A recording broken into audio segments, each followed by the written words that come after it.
Hai Positive People, kita melanjutkan seri pengajaran kita dalam Matius pasal 26, kali ini kita mengambil ayat 69 sampai 75 dengan judul Petrus menyangkal Yesus. Sementara Petrus duduk di luar halaman, maka datanglah seorang hamba perempuan kepadanya. Katanya, engkau juga selalu bersama-sama dengan Yesus, orang Galilea itu. Tetapi ia menyangkalnya di depan semua orang. Katanya, aku tidak tahu apa yang kau maksud. Ketika ia pergi ke pintu gerbang, seorang hamba lain melihat dia dan berkata kepada orang-orang yang ada di situ, orang ini bersama-sama dengan Yesus, orang Nazaret itu. Dan ia menyangkal pula dengan bersumpah, aku tidak kenal orang itu. Tidak lama kemudian orang-orang yang ada di situ datang kepada Petrus dan berkata, pasti engkau juga salah seorang dari mereka. Itu nyata dari bahasamu. Maka mulailah Petrus mengutuk dan bersumpah, aku tidak kenal orang itu. Dan pada saat itu berkokoklah ayam. Maka teringatlah Petrus akan apa yang dikatakan Yesus kepadanya. Sebelum ayam berkokok, engkau telah menyangkal aku 3 kali. Lalu ia pergi keluar dan menangis dengan sedih. Wow, kenapa Petrus menyangkal Yesus? Padahal Petrus adalah salah seorang murid yang paling dekat dengan Yesus.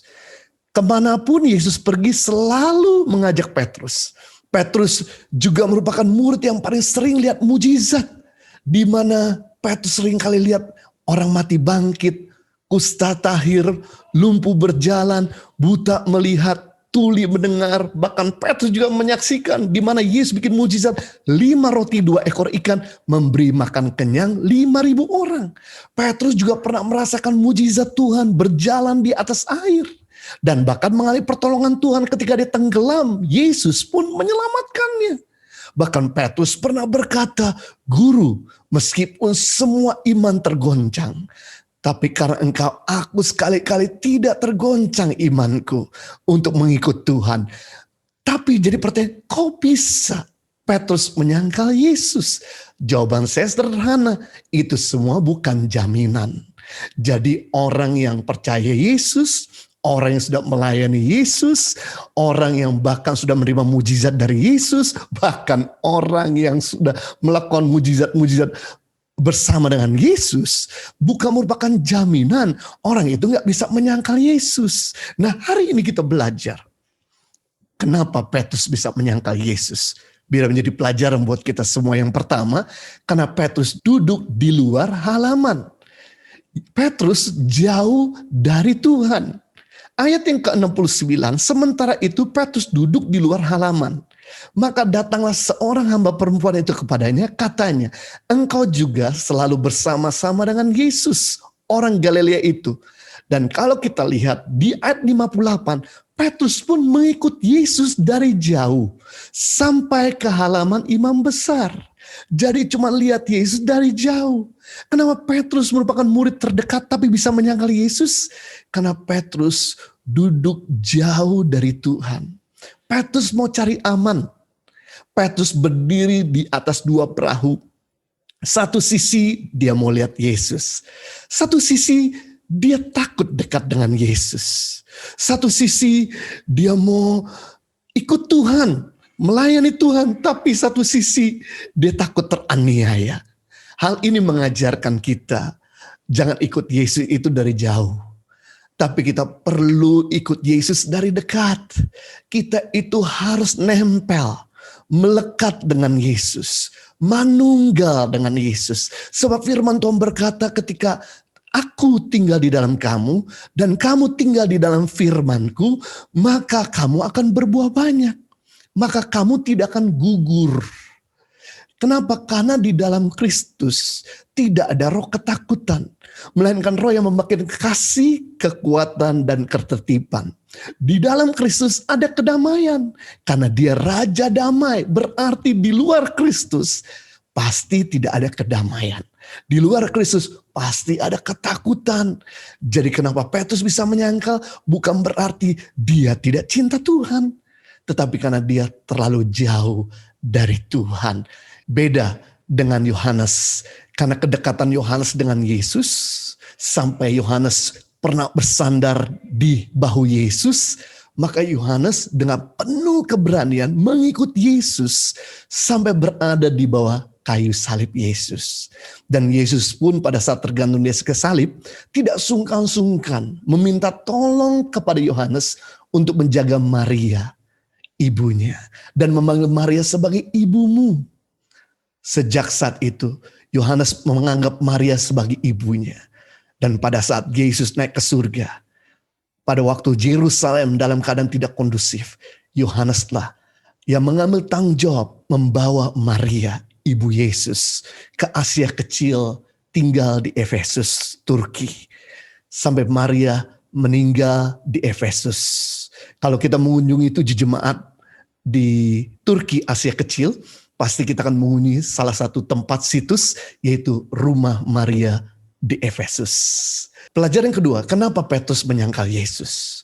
Karena Petrus menganggap bahwa hukuman Tuhan bisa dilanggar demi keselamatannya. Petrus tidak menganggap bahwa hukum Tuhan itu penting. Yang lebih penting bagi Petrus adalah nyawanya. Hukum Tuhan nomor 2, sedangkan keselamatan dirinya nomor 1. Itu sebabnya Petrus menyangkal Yesus sampai 3 kali. Petrus bahkan dengan berani bersumpah demi Tuhan, saya gak kenal Yesus dari Nazaret itu. Yang lebih ekstrim lagi, Petrus mengutuk dirinya sendiri, sampai saya mati pun, saya tidak mengenal Yesus, orang Galilea itu. Dari cerita pengalaman Petrus ini, gak heran.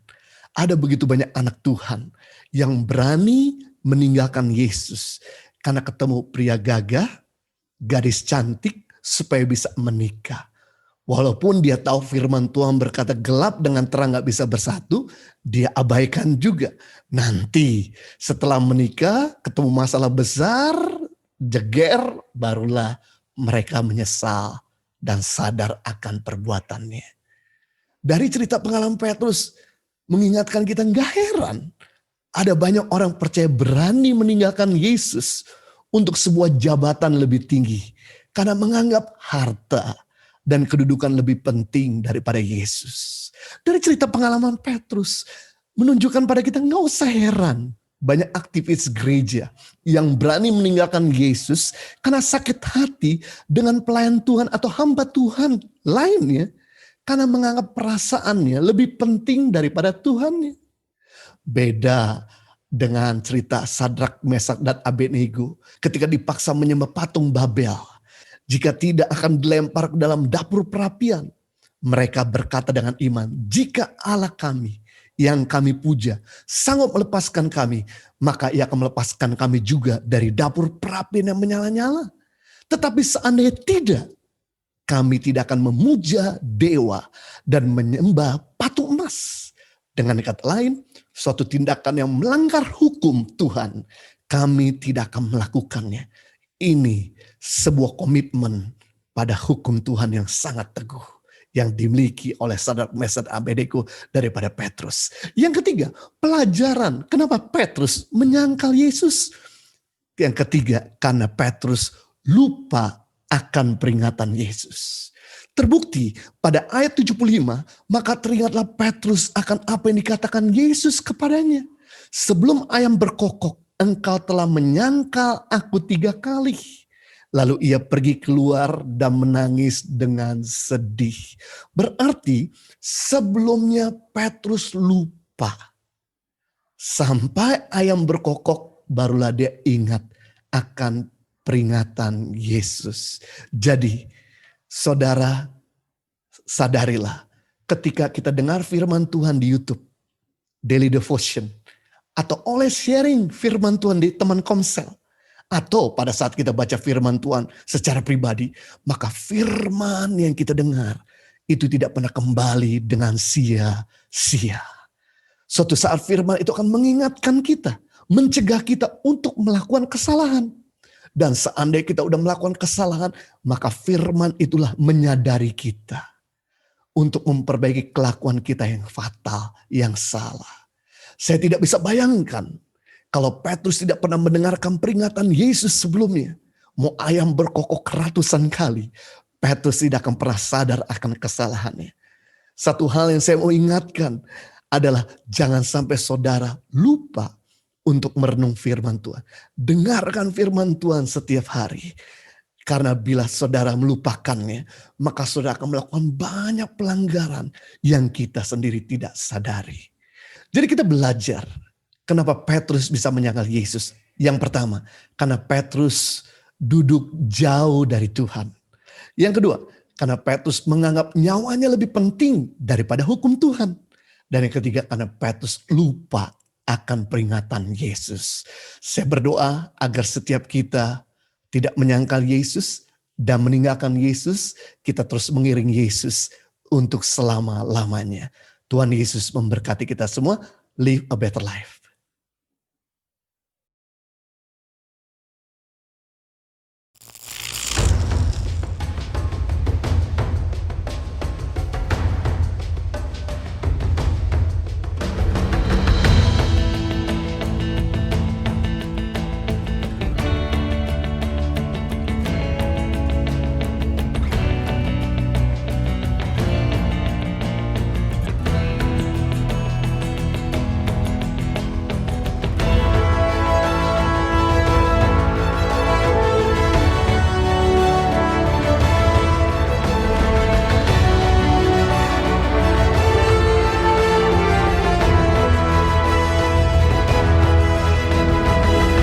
Suka duka perjalanan tangan pengharapan sepanjang tahun 2020 dalam membangun bangsa di tanah air Indonesia.